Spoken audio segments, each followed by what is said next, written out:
Welcome to Nithya's channel. இன்னைக்கு double beans போட்டு veg kurma எப்படி செய்யலான்னு பார்க்கலாம். இந்த சேனலை நீங்கள் புதுசாக பார்க்குறீங்களா? அப்போது சப்ஸ்கிரைப் பண்ணுங்கள், கூடவே அந்த பெல் ஐக்கானையும் கிளிக் பண்ணுங்கள். வெஜ் குருமா செய்கிறதுக்கு ஒரு பேனை ஸ்டவ்வில் வச்சுருக்கோம். பேன் சூடான உடனே ஒரு சின்ன கரண்டியில் 3 குழிக்கரண்டி ஆயில் சேர்த்துக்கிறோம். ஆயில் சூடான உடனே ஒரு பட்டையும் 2 லவங்கம் போட்டு தாளிச்சிக்கலாம்.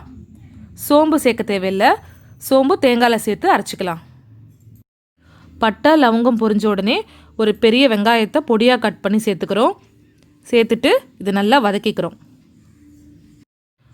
கூடவே கருவேப்பிலை சேர்த்து வதக்கிக்கிறோம். வெங்காயம் நல்லா வதங்கின உடனே 1 ஸ்பூன் இஞ்சி பூண்டு விழுது போட்டு பச்சை ஸ்மெல் போகிற வரைக்கும் நல்லா வதக்கிக்கிறோம். வெங்காயம் இஞ்சி பூண்டு எல்லாம் நல்லா வதங்கின உடனே ஒரு தக்காளியை பொடியாக கட் பண்ணி அதில் சேர்த்துக்கிறோம். சேர்த்து அதையும் நல்லா வதக்கிக்கிறோம். தக்காளி நல்லா வதங்கிடுச்சு. இப்போது வெஜிடபிள்ஸ் ஆட் பண்ணிக்கலாம்.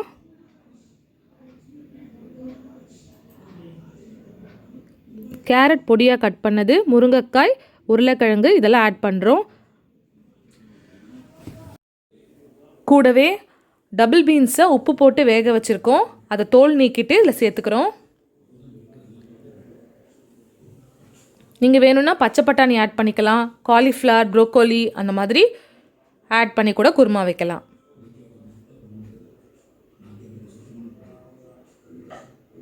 இப்போது காரத்துக்கு மிளகா பொடி சேர்க்க போகிறோம். ஒரு 2.5 ஸ்பூன் மிளகா பொடி சேர்த்துக்கிறோம். இது வீட்டிலே ப்ரிப்பேர் பண்ண மிளகா பொடி,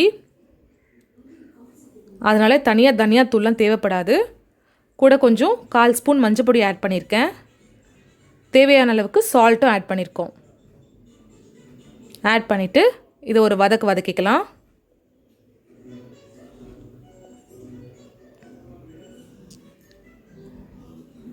வதக்கிட்டு தண்ணி ஊற்றி நல்லா வேக வச்சுக்கலாம்.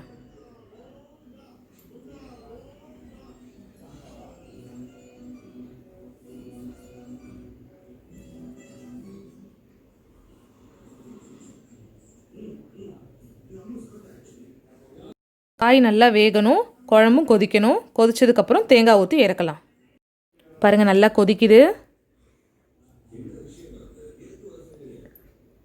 காயும் நல்லா வெந்துருச்சு. இப்போது அரைச்சி வச்சுருக்க தேங்காவை இதில் சேர்க்க போகிறோம். தேங்காய் கூடயே கொஞ்சம் சோம்பு ஆட் பண்ணி அரைச்சி வச்சுருக்கோம். இப்போது இதை அதில் ஆட் பண்ணிவிட்டு நல்லா கலரி விட போகிறோம்.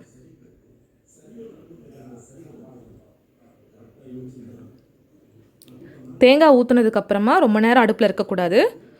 ஒரு 3 மினிட்ஸ் கழித்து நம்ம அடுப்பை ஆஃப் பண்ணிடலாம்.